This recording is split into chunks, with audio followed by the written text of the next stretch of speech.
ये पढ़ने के बाद एक आह और एक वाह जरूर निकलेगी। कृष्ण और राधा स्वर्ग में विचरण करते हुए अचानक एक दूसरे के सामने आ गए। बिजली से कृष्ण, प्रसन्नचित्त सी राधा। कृष्ण सकपकाए, राधा मुस्काई।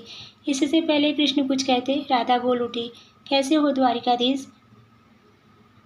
जो राधा उन्हें कान्हा कान्हा कह के बुलाती थी, उसके मुख से द्वारिकाधीश का संबोधन कृष्ण को भीतर तक घायल कर गया। फिर भी किसी तरह अपने आप को संभाल लिया और बोले राधा से, मैं तो तुम्हारे लिए आज भी कान्हा हूँ।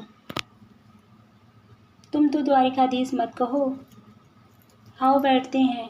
कुछ मैं अपनी कहता हूँ, कुछ तुम अपनी कहो।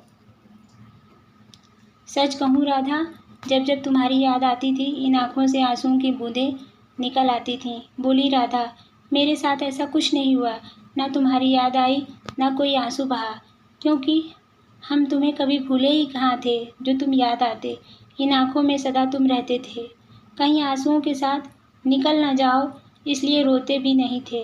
प्रेम के अलग होने पर तुमने क्या खोया, इसका एक आईना दिखाऊं आपको। कुछ कड़वे सच प्रश्न सुन पाओ तो सुनाओ। कभी सोचा इस तरक्की में तुम कितने पिछड़ गए। यमुना के मीठे पानी से जिंदगी शुरू की और समुद्र के खारे पानी तक पहुंच गए। एक उंगली पर चलने वाले सुदर्शन चक्र पर भरोसा कर लिया और दसों उंगलियों पर चलने वाली बांसुरी को भूल गए।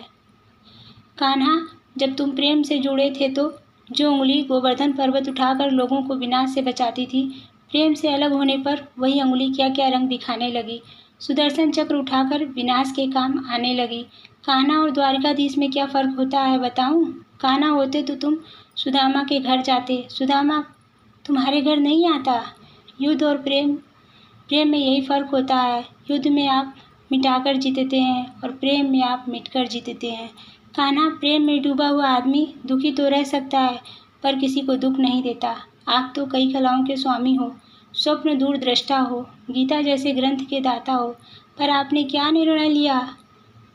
अपनी पूरी सेना कौरवों को सौंप दी और अपने आप को पांडवों के साथ कर लिया। सेना तो आपकी प्रजा थी।